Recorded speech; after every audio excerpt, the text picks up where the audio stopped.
are in listen-only mode. Hi everyone. Welcome to our webinar on software asset management and Adobe licensing. My name is Beth Rugg from Ithaca College in New York. I'm the Professional Development Coordinator for SIGUX and will be helping to facilitate this event. Michael Cooper, Assistant Director from West Virginia University, will be the main presenter. Before we jump into the webinar, let's go over some information about just how the tool works. By default, everyone is muted, so you have two ways to communicate with us. You can either raise your hand or type in a question.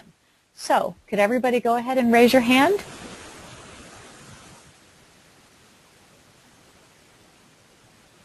Thank you, David. Thank you, Janice. Thank you, Kristen. Shane. All righty, great. So you guys see how the hand-raising technique works. Now, could you all just send me a quick question or, chat me a nice hello so that you can see how that works and so that, great, I can see how it works. Super, thank you. So, with that being said, I'm going to turn the discussion over to Michael. So here you go, Michael, it's all yours. Great, thank you, Beth, and I'd like to welcome everyone to the webinar this afternoon. We're going to be asking some questions and trying to answer some of those questions this afternoon. We're going to talk about software licensing in general. We're going to talk about your software asset management tool, or how good is your SAM, and are you prepared for a software audit? Hopefully you are at this point. If not, we'll talk about some of the things that you can be prepared for. And then we're also going to wrap up with some of the changes that Adobe is presenting us with these days. So we'll get right into the presentation, and I just want to tell you a little bit about West Virginia University and what is West Virginia University. We're basically a public land-grant institution, been around for several years. We have 16 colleges and schools offering 185 various bachelor's, master's, doctoral, and professional degree programs. We have about 30,000 students on campus, and about 22,000 are undergrads, and about 8,000 staff.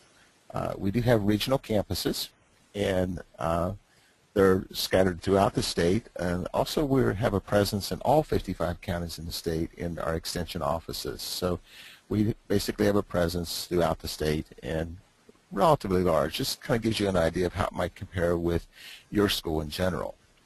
What I'd like to do at this point in time is just to take a poll and want to ask you a few questions about your software, whether or not you've been subjected to an audit or not. So Beth, would you like to put up the poll, and we'll see what responses we get from that. Absolutely. I'm sorry, let's see. There we go. Sorry about that. The poll is now launched. So we'll wait for you to respond to the poll, and then we'll see what kind of responses we have here.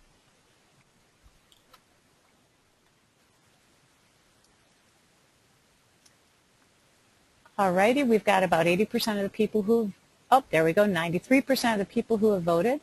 So I'll go ahead and share those results.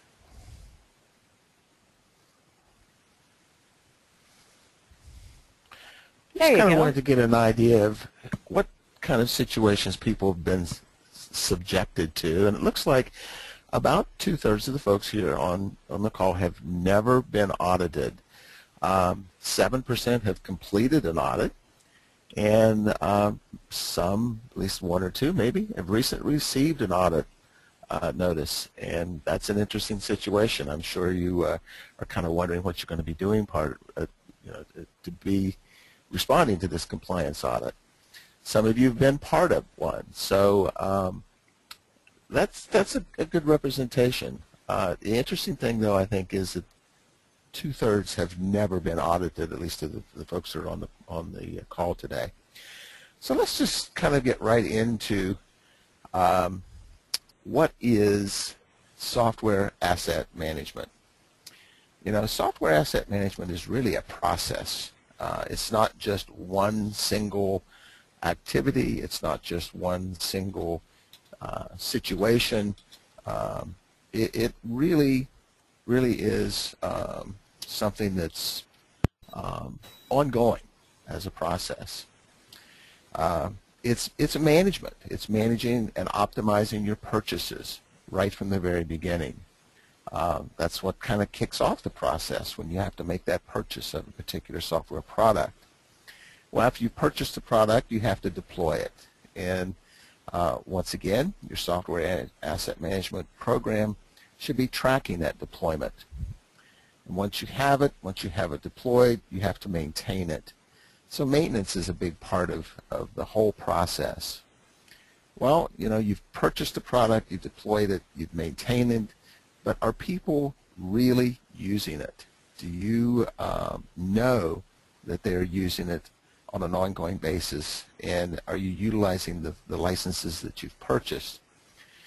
And of course, once it's either run its course, it's reached end of life, the next thing you have to do is dispose of it. And is it appropriately disposed of?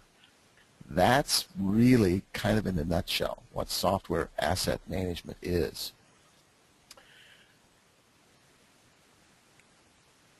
ITIL has a definition for software asset management, and it says it's basically all of the infrastructure, all of the tools that you're using, and the processes necessary for the effective management, control, and protection of the software assets. For how long? Throughout all stages of their life cycle. It's not just when you first purchase it, it's not when you start to use it, it's not while you're using it, it's not at the disposal of it, but it's throughout the entire process. And that's very important to understand that it is, again, a process, and it's not just the beginning and it's not just the end. Some goals of a software asset management program are, first of all, probably foremost on most people's mind, is to reduce costs, or at least to know what the costs are and to control those costs. Another aspect is to make sure that we limit the risk related to the ownership and use. In other words, where is it being installed? How is it being used? Are you in compliance with that neat little thing that we always click on and say, I agree, the end user license agreement, or any other documents that might, in terms and conditions that might relate to the software that we're using. And of course, we want to make sure we maximize how we're installing it and maximize productivity. In other words, maximize the use of the product within our organization to ensure that people are appropriately, not only just appropriately using it, but using it to be productive. What kind of capabilities should your SAM tool have? It really should be a single interface, and a single interface that helps you to see where you're installing the software, where you're deploying it, how you're inventorying it, and again, monitoring that entire process as you're using the tool. It needs to be something that you can get information out of, so be able to actually access the data, maybe for responding to that audit that you've got a compliance letter about, and certainly tracking what's happening with your assets as you go along. You may also want to track hardware as part of the tool. This presentation is primarily around software, but it does help if you've got a single database that's also tracking the hardware. And many of the tools will allow you to do that. And of course, you want to track throughout the full life cycle. Maybe you want to move software from one machine to another. Maybe you want to change it, update it, those kinds of things. It would be very nice if your software asset management tool would facilitate doing that for you.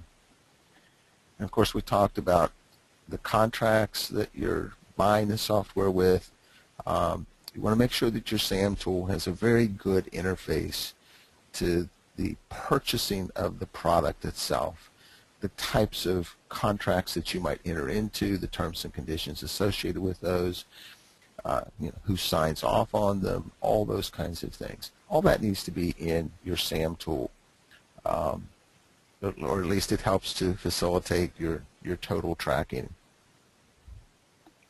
In some cases, you may need to meter the software. It would be nice if your SAM tool had that capability, or at least the capability to interface to a metering tool that you might be using along the way. And you want to make sure that that metering tool is fully functional, and check on it every now and then. I've seen particular situations where the metering tools may still be metering the software, but it's not actually recording the information, and that can become a real problem, especially when you have to produce the reports that are supposedly showing that you're metering.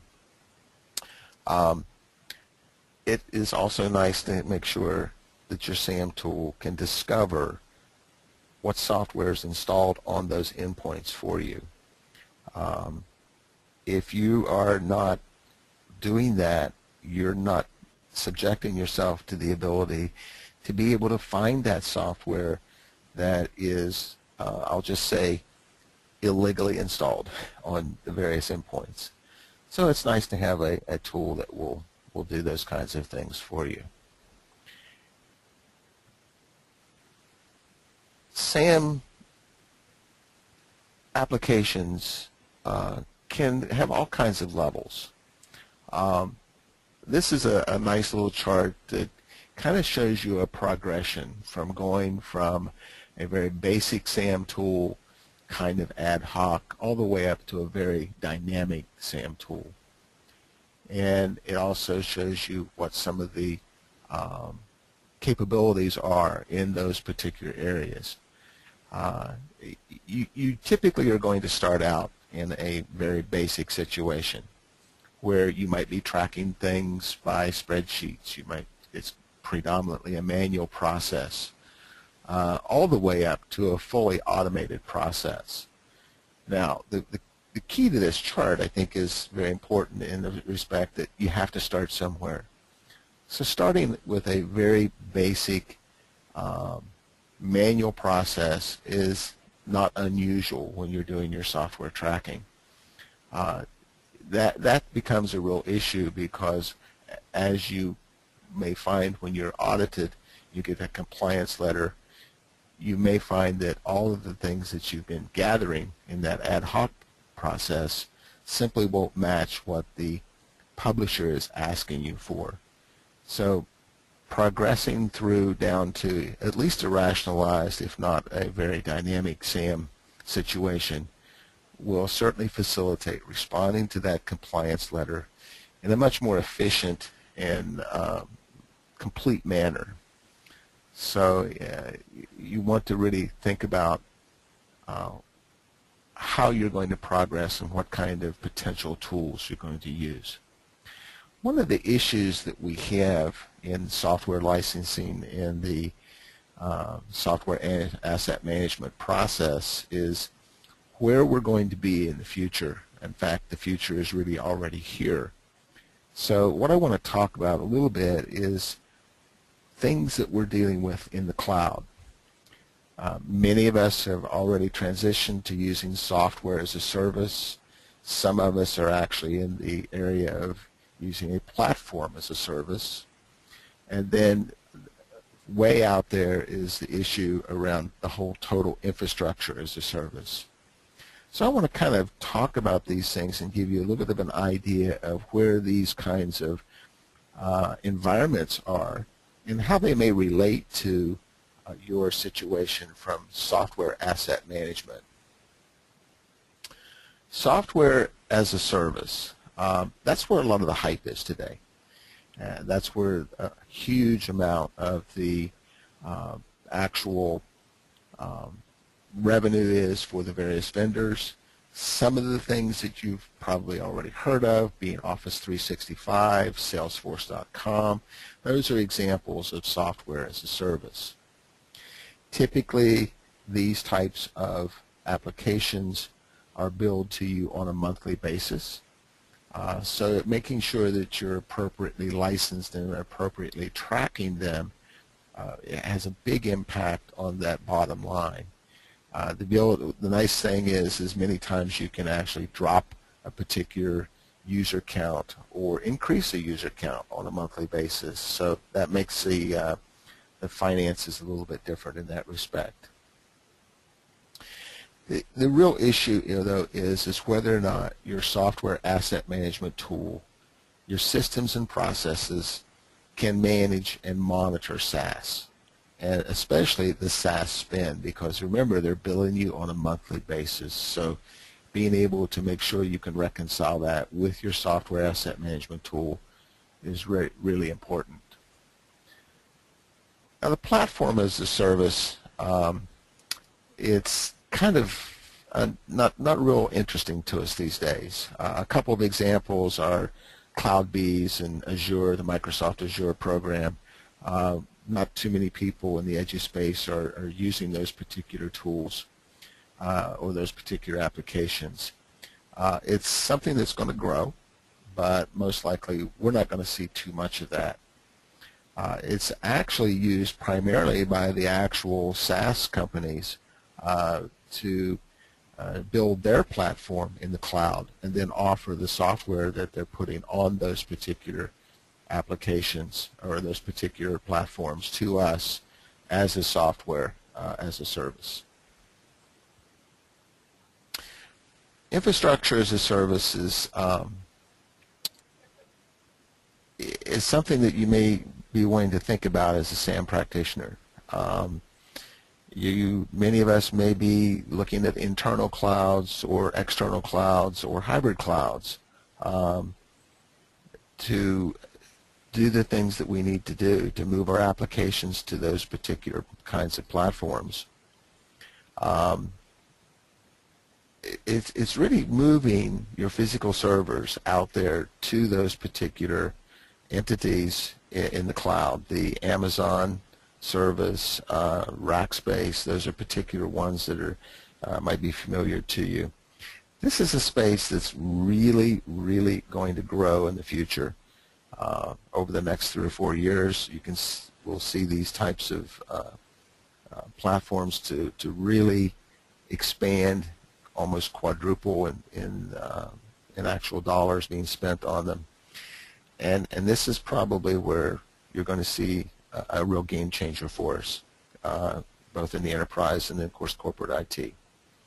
But this is an area where we still need to be very concerned about from a standpoint of controlling our licensing associated with these and ensuring that the licensing that we do have makes it easy for us to track, purchase, dispose of, all those kinds of things. And we'll be working very closely with the Amazons of the world to make sure that we are appropriately licensed in that respect. One of the problems that we often have from a standpoint of software asset management is we oftentimes will take on too much. We really need to prioritize how we're implementing a software asset management tool, not just from an event perspective, but also from a standpoint of the vendors themselves. Focusing on really trying to address all software vendors and licenses right out the door, it's going to become a daunting task. And really, you've almost lost the war before you even begin it, if that's what you're going to do as far as tackling all of them. You really need to go after some quick wins and make sure that you claim the success as you go along. That helps with that maintaining momentum and moving forward in your software asset management journey. Most software asset management programs you would do very well with them if you kind of took a crawl, walk, run attitude associated with it. About 80% of your software spend comprises about 20% of your supplier portfolio.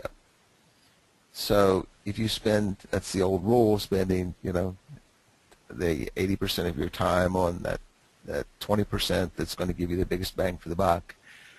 It's the same with software, and certainly software asset management. Focus on that 20% of your software supplier portfolio, the big ones, that where you have the largest risk and the greatest amount of opportunity to have a win along the way. The real issue here is just having a tool is not going to fix the problem. A tool will help. A tool will be something that will help you get off that initial ad hoc type situation. But a big part of the software asset management process is people. Making sure that the people have the right skill sets that are handling the software asset management tool, making sure that the people that are installing the software, the people that are using the software, understand all the associations that these software licenses bring to us. Making people or getting people to understand that being compliant is very important, and making sure that they understand what the risks are associated with not being compliant is also very important. And of course the processes themselves. That's something that you really have to work on. Getting the people to follow the process along the way is going to be one of your biggest hurdles in implementing a software asset management tool and program. The whole activity of implementing the software asset management tool is communicating those processes out to those people, making sure that you've got the support throughout the organization, hopefully from the top down, making sure the governance is in place to help you along the way are going to be some very important pieces to this whole thing. Your best practice processes need to be wrapped around your assets. And really how you monitor and govern the use of your assets will really help you to be successful and sustain the management of your assets from now and henceforth. The real thing about using the right tools, the right processes, with the right people, and making sure the people are aware of what you're doing and well communicated to, what does it really bring you? It brings you savings in using the products themselves, and it gives you compliance. And that's what it's really all about. You're driving the cost savings, you're mitigating the risk, and ultimately, hopefully, you're improving the utilization of the assets and saving your institution money in using these various tools. How we define success in the software asset management tool usage is really around defining the metrics and making sure you've got a good dashboard. That dashboard is how you're going to be measuring things. And it really is all about measuring. What are you going to be measuring with your software asset management tool? You're going to be measuring the financial piece, your cost savings, your cost avoidance, your risk avoidance. You're going to be measuring the efficiencies of which you purchase, install, and utilize the various software assets along the way. You're also going to be measuring, hopefully, risk avoidance. And that risk avoidance is what we're really talking about here, is penalties associated with audits, and also the potential of if you are audited, you may be given a opportunity to true up. Truing up on your own versus after an audit will most likely be a lot less expensive. And with a good software asset management tool, you can accomplish that true up without incurring those kinds of penalties. And of course, I mentioned some of the things around making sure that you've deployed the products, measuring how you've deployed the products, measuring how your stakeholders have adopted the products and using them appropriately. This is all some things that you really want to be able to measure along the way. Making sure that your software asset management tool is not just a back office function. You need to be able to sell the use of the tool throughout the organization. It needs to be able to show that savings. It needs to be able to show that utilization along the way. And that's really what it all amounts to, savings and compliance.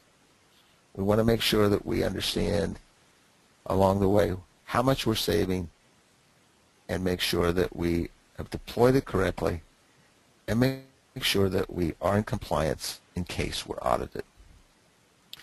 Now, around a few things that you can do to help you along the way, I've listed here some resources, and we'll kind of walk down through some of these. ISACA has a really good audit program. They will help you set up your audit. Some of you may have heard of COBIT 5. It's the control objectives for information and related technologies. There are some pronouncements there that will help you work with your SAM tool. Tech Republic is another really good resource. They have some things around software compliance and some ways to help you be compliant. This Business Software Alliance is one of the parties that does software auditing for various publishers. So in order to help you with an audit, they also have a lot of interesting articles and interesting things that will help you prepare for an audit. And then eHouse Prepare for Software Licensing Audit is another great tool. If you do get into a situation where you're being audited, you can certainly reference some of the things that they have there. Many of you have probably heard of the Sassafras Key Server. Interestingly enough, Adobe in particular recommends using the Sassafras Key Server for their concurrent licenses, and we'll talk a little bit about that later on around what Adobe's doing with their concurrent licensing. One of the things that may happen here is that concurrent licensing may not be as big an issue in the future for some of us as you might have thought at this point. Some questions that you need to be able to answer. How does your institution track software? Do you have a SAM tool in place? Are you looking at a SAM tool? Where are you at in that evolution of your SAM tool at this point? Do you want to move from a very simplistic to a very automated type situation? That's something that you need to be able to be thinking about.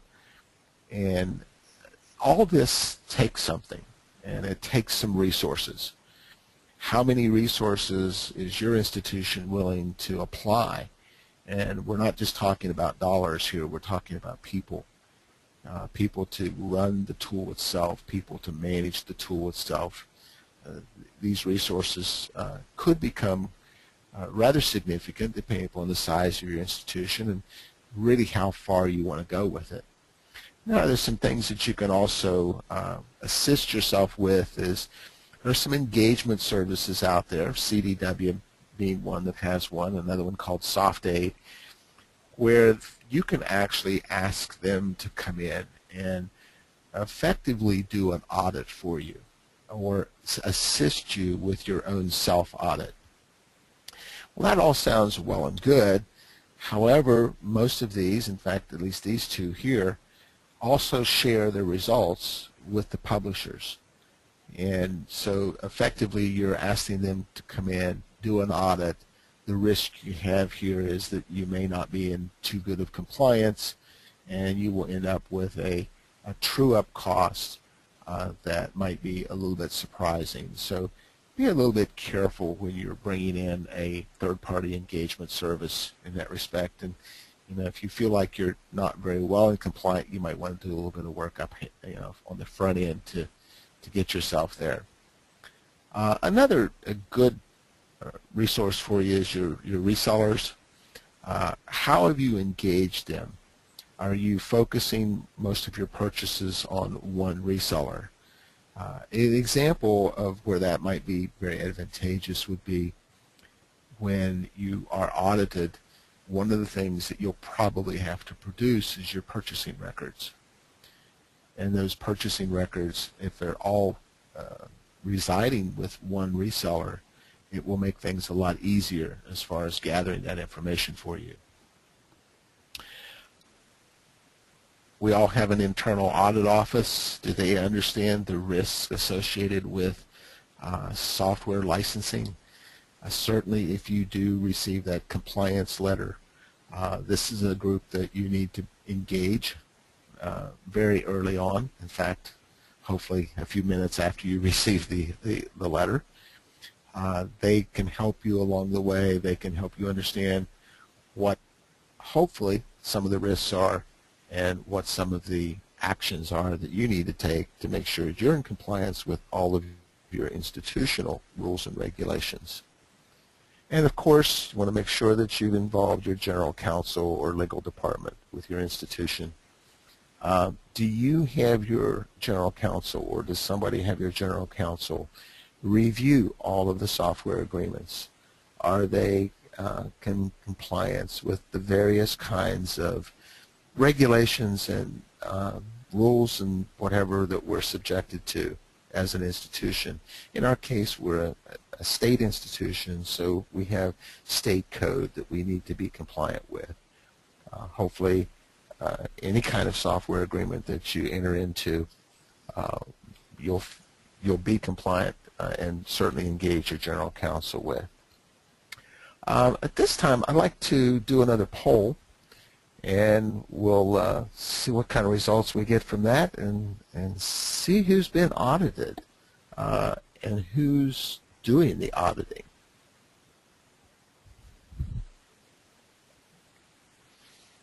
Beth, would you like to put up the poll?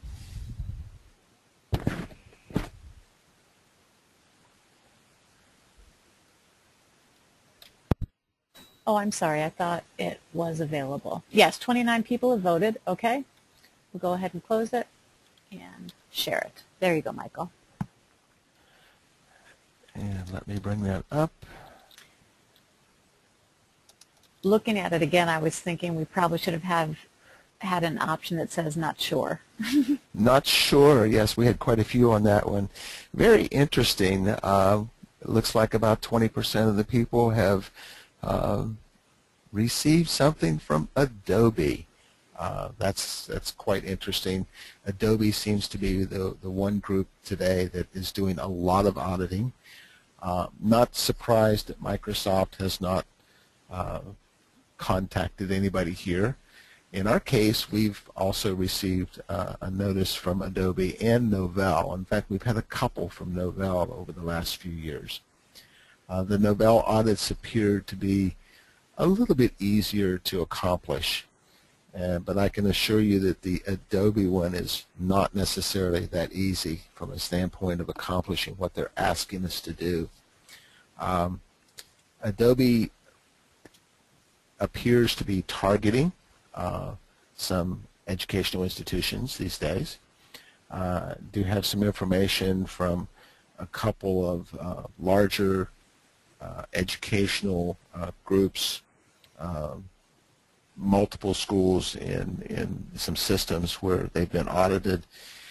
And interestingly enough, the West Virginia University internal audit group has been to some conferences where they've presented about what the situations were that they've endured. And I use the word endure very generously there. Many people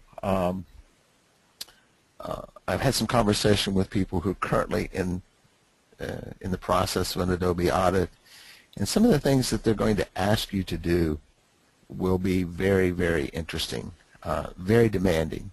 You'll have a very short time frame with most of these publishers to produce the information that they're asking you for. And just let me throw some things out here right now that, for instance, they might ask you to do. They might ask you to produce all of your purchasing records for several years. In our case, it was just a short time, 10 years. They might also ask you to produce something from your SAM tool that shows where their product is installed throughout your organization. And if you've noticed, I said we had about 8,000 employees. So in some cases, some people might have more than one machine. And in some cases, we probably got a lot of machines installed in various teaching labs and libraries and what have you. So our actual machine count is in the thousands, and yours might also be there.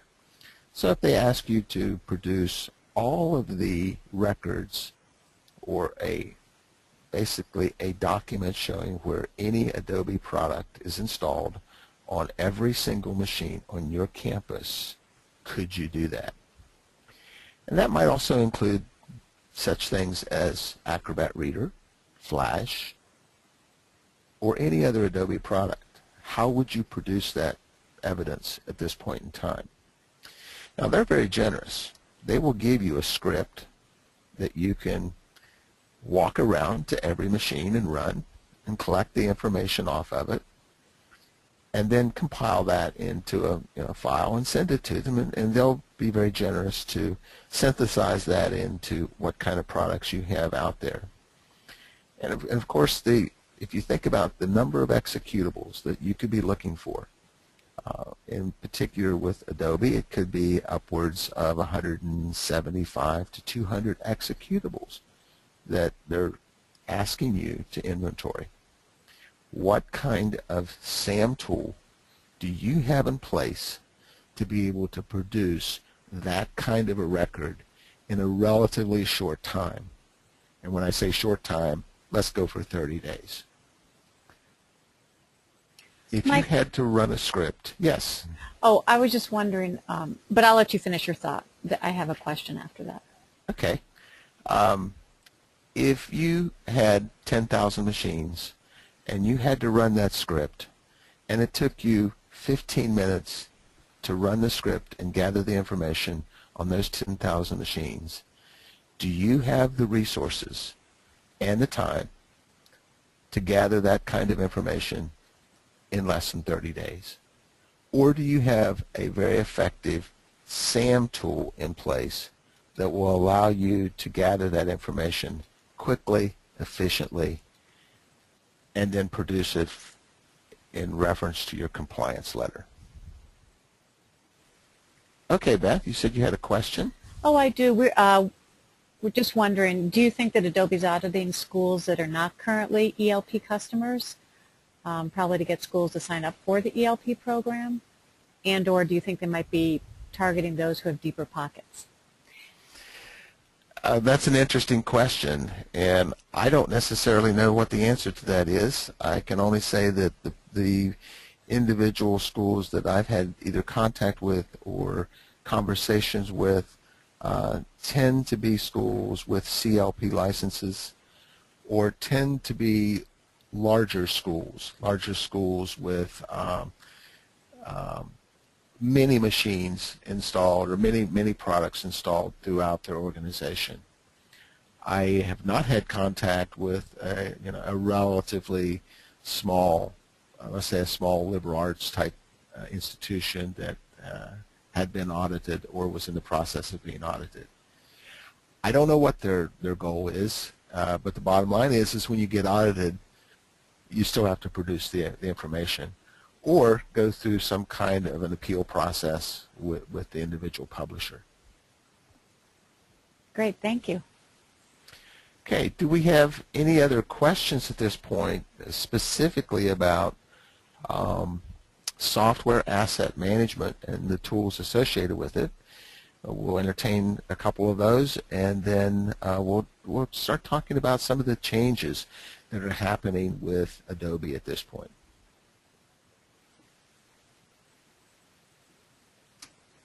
I'm not seeing any questions come in quite yet, Michael.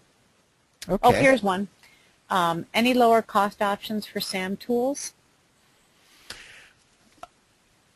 Any lower cost options for SAM tools? Well, that's kind of a relative question. Probably the one that I'm a little bit familiar with, in fact quite familiar with, is the Microsoft SCCM tool. It's a relatively low cost option. It does take some resources to be able to run it. It takes some compliance, in other words, your ability to be able to touch every machine on your campus. Are you managing every machine on your campus, or a high percentage of them? The Microsoft SCCM tool is very easy to accomplish an audit. You can simply input the various executables, and it produces a really great report for you. And the publishers seem to be quite happy to accept that in that respect. Thank you. Other than that, there may be some other things out there from a standpoint of a service, like from CDW, or maybe one of your business partners. Great. Then, Michael, what tool do you use at West Virginia? Even a better question. We run a very distributed situation here. Approximately 35% of our endpoints are actually managed, and we use the Microsoft SCCM tool. The biggest issue is, how do you handle those products that are out there that aren't Windows-based? In other words, the Apple product.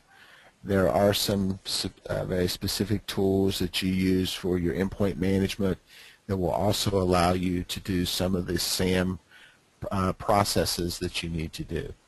And currently we also use key server, the Sassafras key server, for our concurrency at this point. Are we anyways close to being in that far right location from a standpoint of our SAM processes? No. Are we gradually moving toward that direction? Yes. Great, thank you. I have no other questions have come in. Okay, well, let's move on and have a little bit of discussion about what's happening with Adobe these days. A couple of major changes around the Adobe licensing. The first one is around concurrency. And concurrency is effectively where you license the product and utilize it, for instance, using Sassafras Key Server to be able to serve the particular product out to multiple users. One of the things that's going to happen is if you're currently a CLP customer, once your CLP expires, you will no longer be able to use a concurrent license in an environment that's not a classroom, not a library installation, not a lab or a computer lab type situation. So if you've been using concurrent licenses to use the Adobe product throughout your administrator offices, that's going to go away. That's a real problem, because if you've been trying to use those concurrent licenses to save money, to serve those staff and faculty in their offices, maybe some laptop computers, you're going to lose that option to be able to do that. Now, if there's any kind of lining here in the silver cloud, you will be able to use those concurrent licenses to install on a single PC. So effectively, you're going to take a license that costs you maybe double of what a normal license would have been, and you're going to be able to redeploy it. Take that for what it's worth at this point. I also should have probably prefaced this whole thing around Adobe discussion that It depends upon who you're talking to from Adobe and also your resellers. I think I've gotten about 3 or 4 different particular pronouncements throughout the last 6 to 7 months, and I feel like we've kind of settled down to these.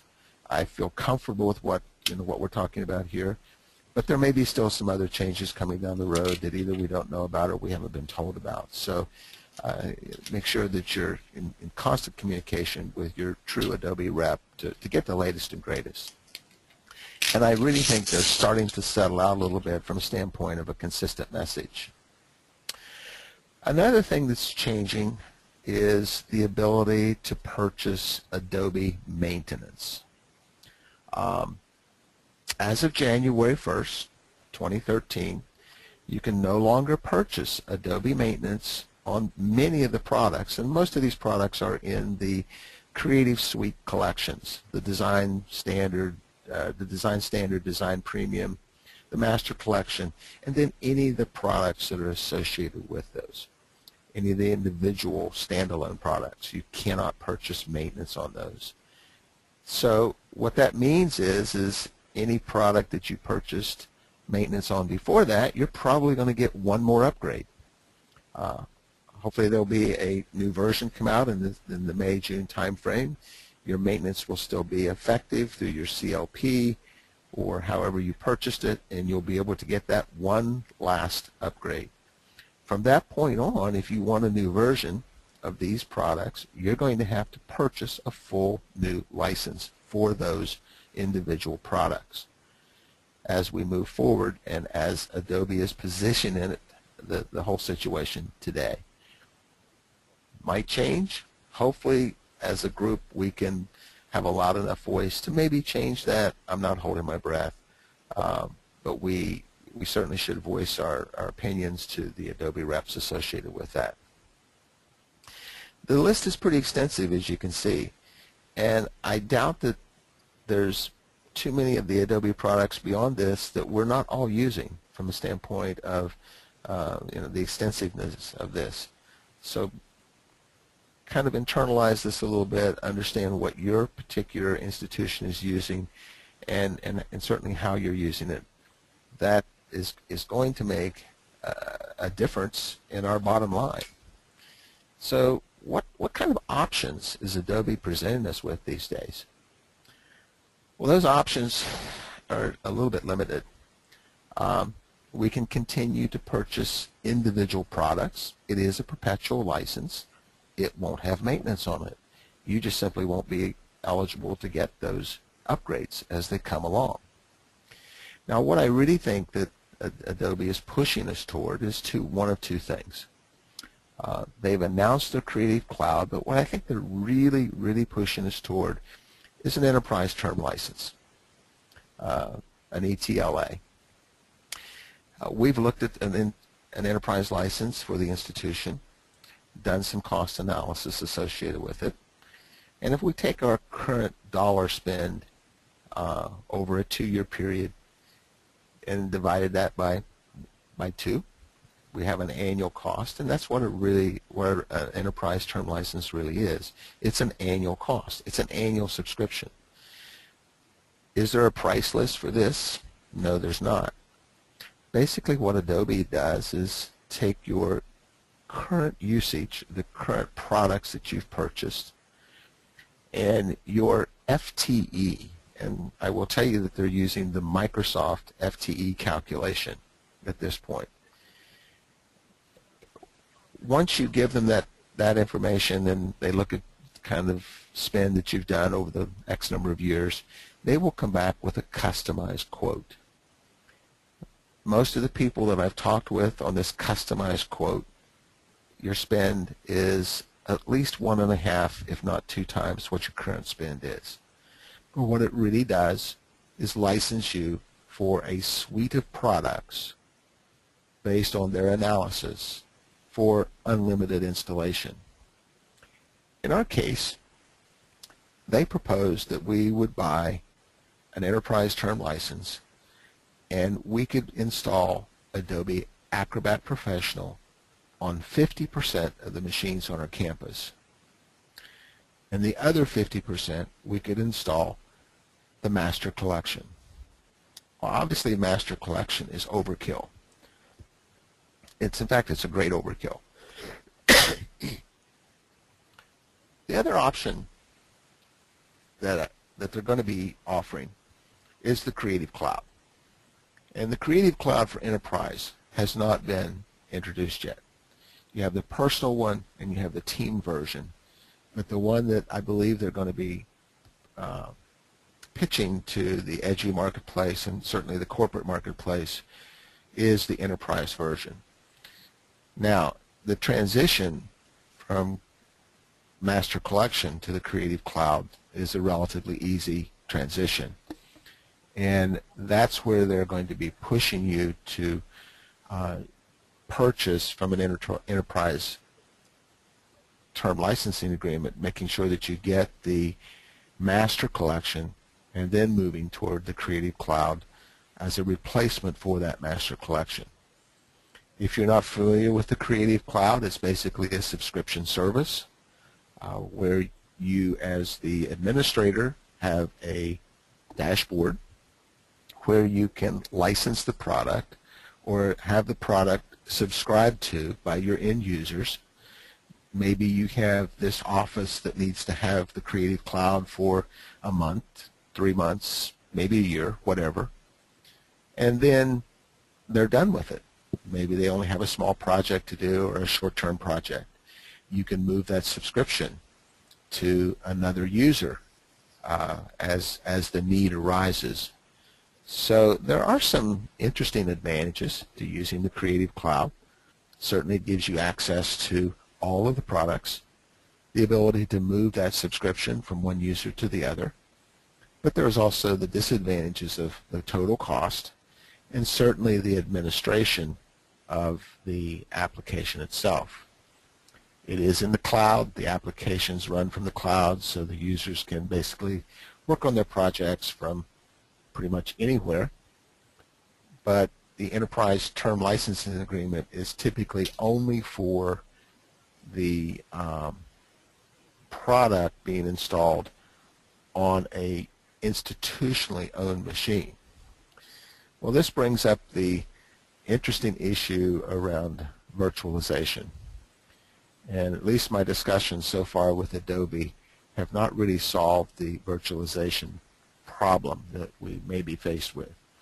The Creative Cloud, on the other hand, I feel offers some pieces around getting around the virtualization issue from a standpoint of being able to access the product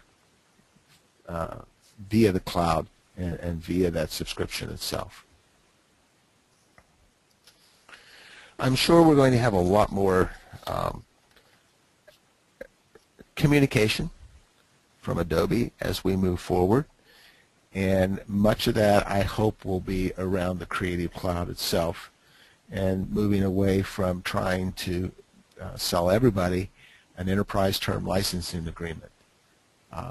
That's where I'm kind of expecting things to move to, but we'll have to wait and see.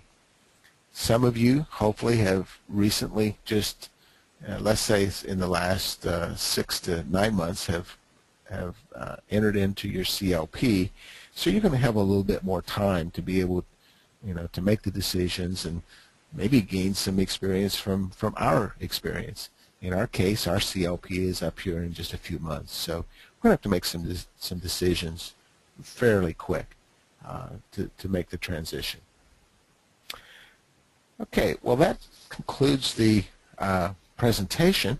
I'd like to again to open up everything, open up to everybody for questions or any kind of discussion.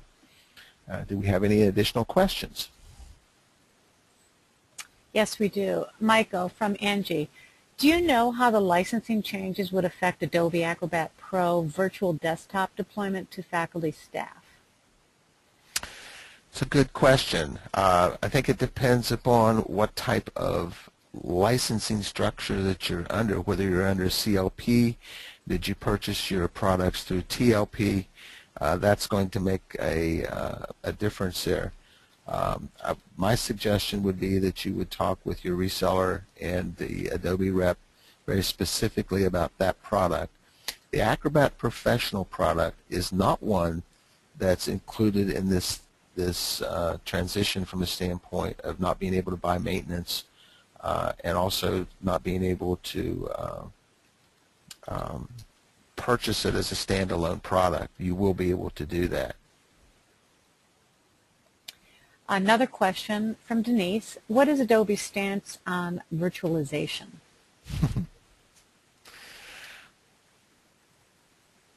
Again, a good question. I'm not sure about that. In my discussions with them, we have not implemented a lot of desktop virtualization here on campus. In respect of being outside of our own machines, our own endpoints. From a standpoint of licensing an Adobe product to be able to virtualize a desktop on a student or employee-owned machine, I believe that Adobe is still taking a very negative view of that. Hopefully that may change. That's where things are headed to, so hopefully that may change in the future.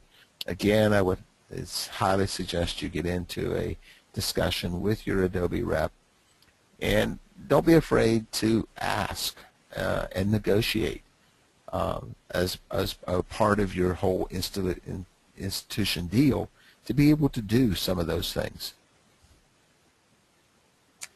Russell's wondering, does concurrency cover university-owned laptops checked out by students?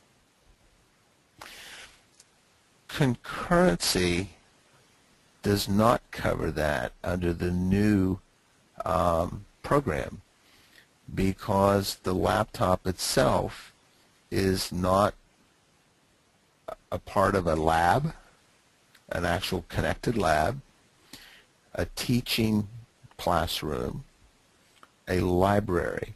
I think it's a very gray area because in many cases libraries check out machines. But I very specifically asked that of my Adobe rep, can we continue to use concurrency on the machines that are checked out? And the answer was no. That may be something they would reconsider, or again, another Adobe rep may give you a different take on that or a different answer on that. I would get it in writing. Make sure that you understand I'm not an Adobe rep here. And I think getting it in writing is the key to some of these types of questions. Tim's wondering, from just ballpark figures, how much was Adobe going to charge West Virginia for the enterprise license? Ballpark. Ballpark. Let's just put it this way, over $250,000 annually. I think, Tim, from Ithaca's standpoint, we believe we have 6,000 students, 1,500 faculty and staff. It was going to be somewhere between $60,000 and $80,000 annually for our needs, if that helps at all. You said 60,000? 60 to 80,000. And what was your mix of product in that? Gosh, I think it was 70% Adobe Acrobat Pro, and then the other 30% was divided. Sorry, I guess I'm not sure. I would have to pull up my figures if that was a Creative Suites or some other breakdown. I'm not sure. In our case, it was 50% Acrobat Pro and 50% Master Collection, with an additional 100, I believe, of the e-learning suite. One comment from Tim was, wow. Michael, I just have a quick question for you.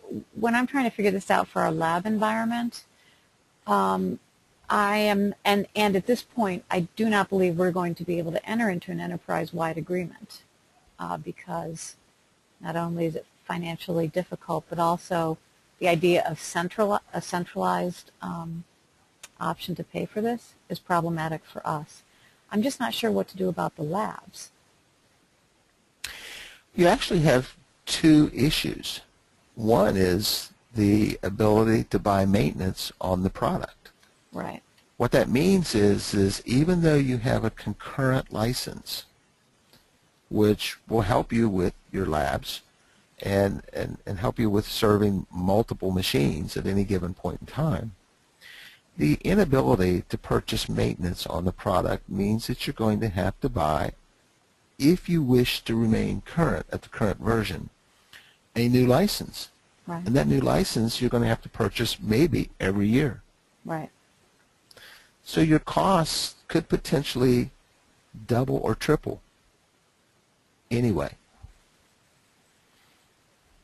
Right, and my understanding is if I don't enter into the enterprise licensing agreement, I think for us it was a difference between $55 a license versus $550 a license. Correct. I think was the difference we were looking at. That's about right. Okay, so I'm just wondering, with a show of hands, how many people are looking for alternatives to Adobe? If you could just raise your hand. One. I would say a majority. I'm counting probably 7 people have raised their hands out of a total of 17. Well, myself. So over 50% of us, I believe, are looking for alternatives to Adobe. And many people are doing that that I've talked with, especially in the Acrobat space.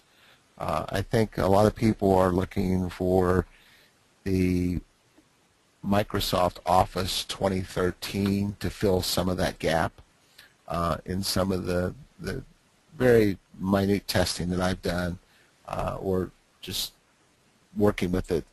It has probably solved about 75% of my problems, but I don't do a lot of I'll just call fancy work with Acrobat.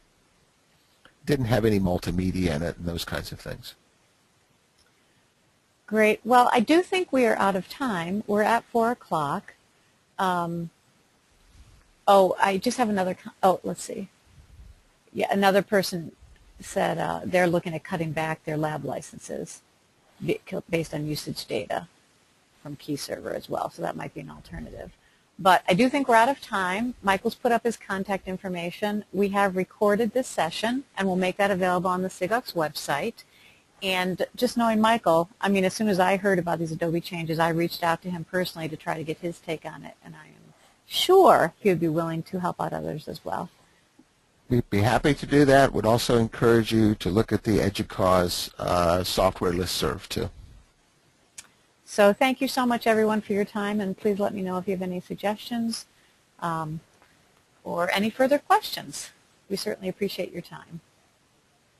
Thank you very much.